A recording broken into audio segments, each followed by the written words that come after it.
At the age of 25, I find myself deeply entwined in a committed relationship with a man who is 2 years my senior.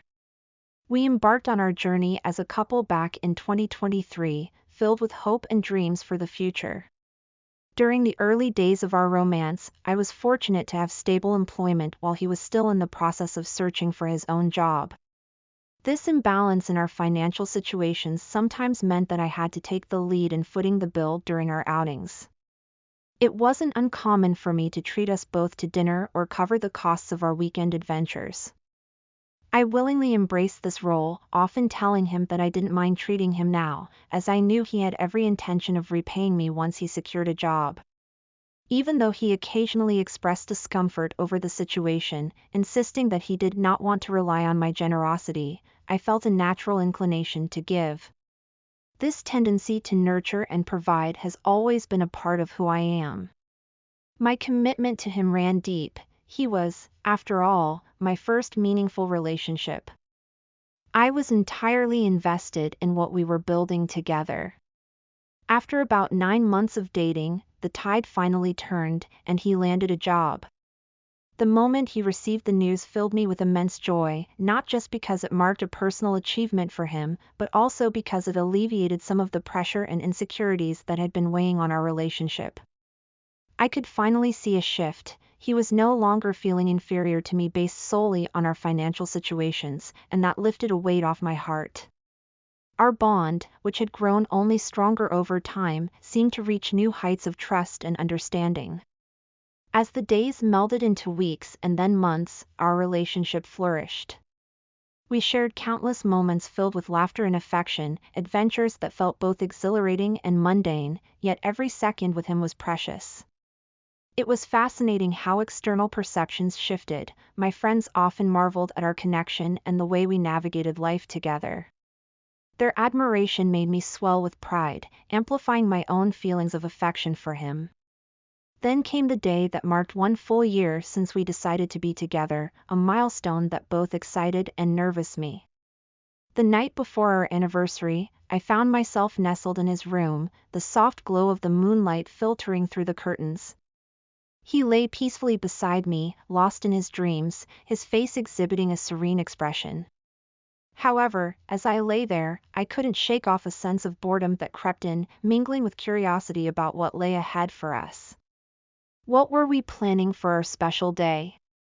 Would it live up to the excitement I felt? I gazed at him, thinking back to all the moments we had shared, the late-night talks, the silly inside jokes, and even the small disagreements that seemed trivial in retrospect, cementing how much we had grown together.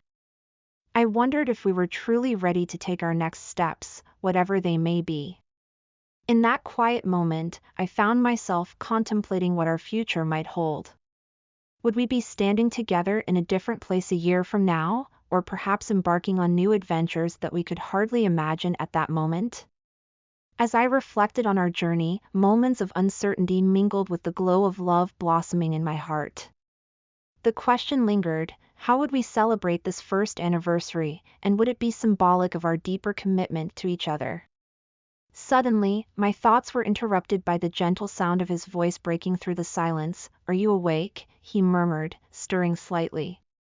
My heart fluttered at the sound, and I softly replied, "I am. Just thinking about us."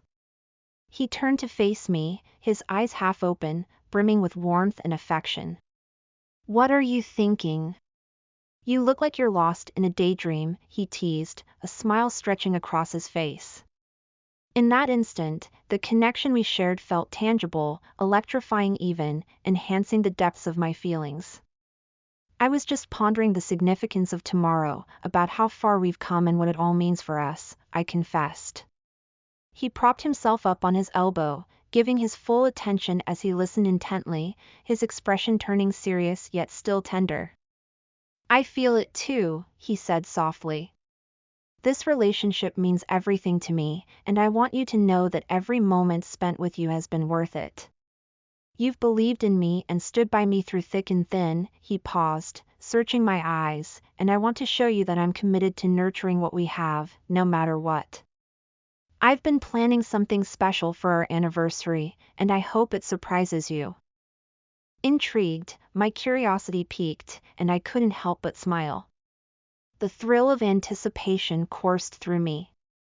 As the sun slowly began to rise, painting the room in golden hues, I realized just how much I cherished not only our past but the limitless potential of what was yet to come. Our love story was just beginning, and every chapter promised new adventures, growing deeper in intimacy, trust, and understanding. As I stood there, cradling his phone in my hands, I felt a rush of indecision. The gadget felt colder than usual, heavy with the weight of secrets that might be lurking within its digital confines. Just as I was about to take the photos I had intended, an unexpected voice echoed in my mind, urging me to pry deeper, whispering insistently, "Open it." The desire to respect his privacy had always been strong, and I had never before ventured into his texts or social media accounts. Trust had been the bedrock of our relationship. With a deep breath, I navigated over to his Facebook. As the screen illuminated the familiar interface, I felt a flutter of anxiety. I started scrolling, surveying messages from friends and family that radiated warmth and camaraderie. They were the kind of discussions filled with playful banter, inside jokes, and fond memories. Each notification was benign, yet I could feel a looming dread tightening in my chest. Just as I was about to exit, I accidentally hit the menu button, revealing an option that sparked my curiosity. I hesitated for a moment, my heart racing as I clicked on what appeared to be a secondary account. The moment the new profile loaded, I felt as if the room had been sucked of air. My heart pounded furiously, sending adrenaline coursing through my veins, yet I forced myself to breathe deeply, trying to maintain a facade of composure. The conversations that unfolded before me were nothing short of shocking. There, in plain sight, were chat exchanges filled with flirtatious banter and expressions of longing, messages that made my heart sink deeper with each line I read. He was discussing rendezvous, inviting multiple girls to meet up, some with winking emojis, a blatant display of insincerity. One message struck particularly hard. He had written "I miss you" to someone, a clear indication that their connection had crossed a line into something more intimate. Tears quickly welled in my eyes as an overwhelming wave of betrayal washed over me. The hurt was sudden and sharp, cutting through my chest like a jagged knife. I could hardly process what I had just discovered. With trembling hands, I woke him, panic rising in my throat like bile. He stirred slightly, his eyes squinting against the dim light. "What's wrong?" he murmured, his voice still laced with sleep.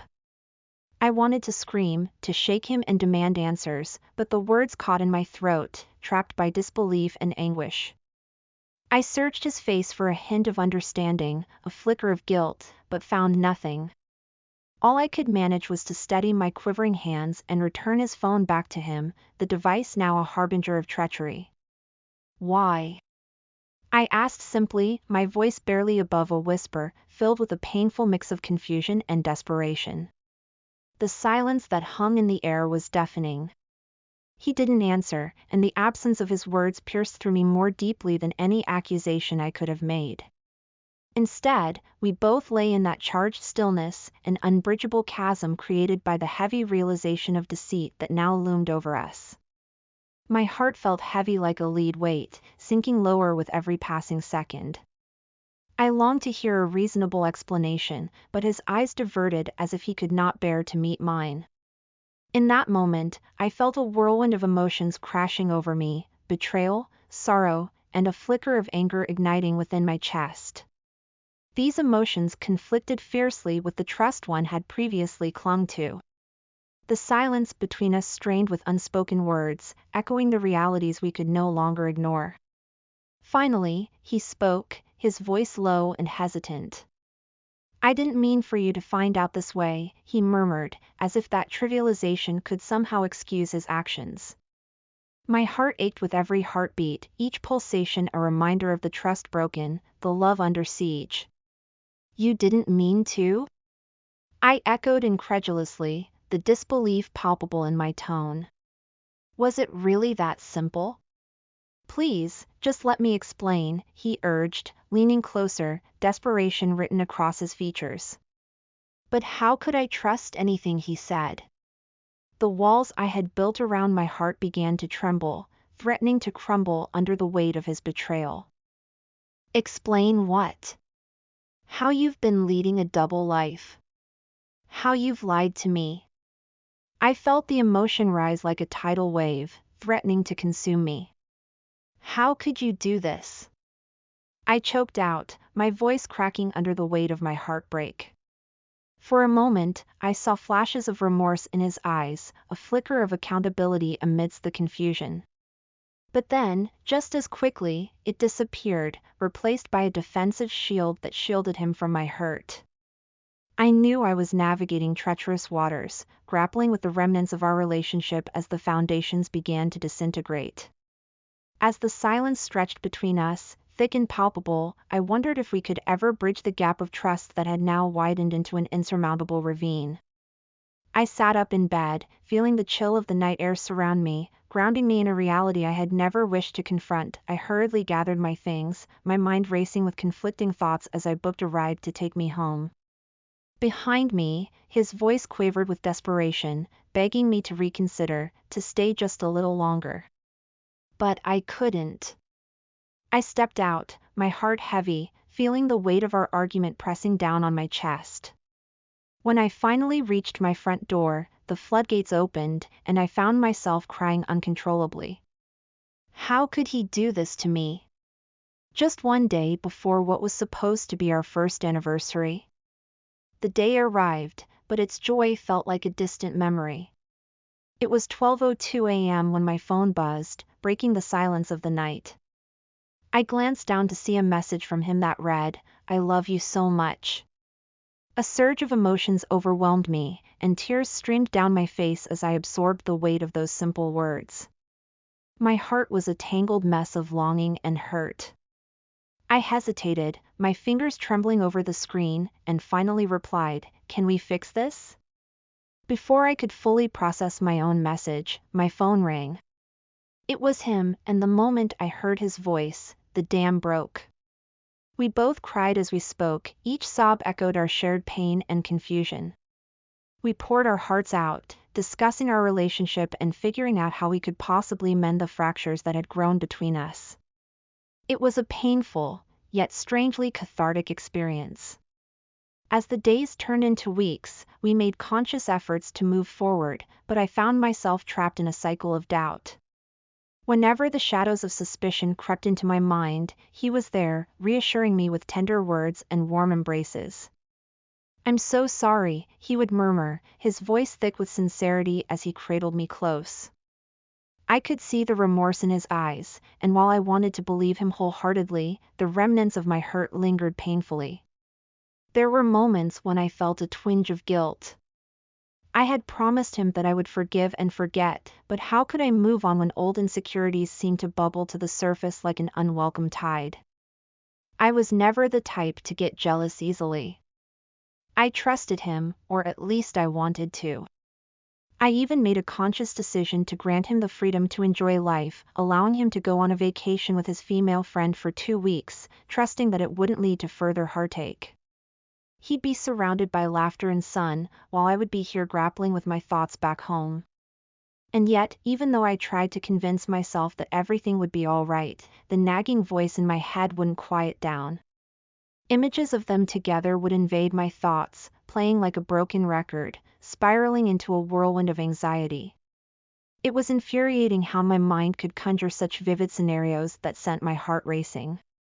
The inner turmoil drove me nearly to the brink of insanity. I would sit in my room, playing with a stray thread on the edge of my pillow, staring blankly at the wall as the clock ticked by. What if he doesn't come back? What if they're more than just friends? The thoughts haunted me relentlessly. It felt like I was losing the battle against my emotions, and that realization stung like a slap to the face. No matter how many times he told me he loved me, a part of my heart seemed locked away, still bruised from the past. He returned from the vacation with the sun kissing his skin, excitement radiating from him as he recounted his adventures. But as he enthusiastically spoke about his time away, a shadow hung over me. I forced myself to smile, clapping at the right moments, but inside I felt like I was in chains, ensnared by my own doubts. The contrast was jarring. Here was this beautiful soul, full of life and stories, while I was crumbling quietly, battling an invisible storm. One evening, after several days of holding my emotions in check, I reached my breaking point. Why can't I shake this feeling? I burst out, frustration lacing my voice. You say you love me, but I can't trust you not to hurt me again. He looked taken aback but recovered quickly, his expression turning serious. I know I messed up, and I'm so sorry. But please, let me prove it to you. I've changed. I want to be with you, only you. The earnestness in his voice struck a chord within me. I could see the sincerity in his eyes, and for a moment, my heart leaned towards believing him again. Days turned into weeks, and we continued to navigate this delicate path of healing. Slowly, I learned to channel my anxiety into conversations. Sharing my worries felt like lifting a weight off my chest, and he responded with understanding and patience, reinforcing my foundational trust in him day by day. But just as I thought we were progressing, uncertainty reared its ugly head once again when he received a text from that friend. A wave of jealousy washed over me, but instead of succumbing to the emotions that threatened to choke me, I drew a deep breath. Let's talk about this, I suggested, my voice steadier than I felt. In that moment, I realized that while the journey of healing wasn't linear and would be peppered with dips and rises, it was one I didn't have to travel alone. Together, we were forging a new path out of the wreckage of our past.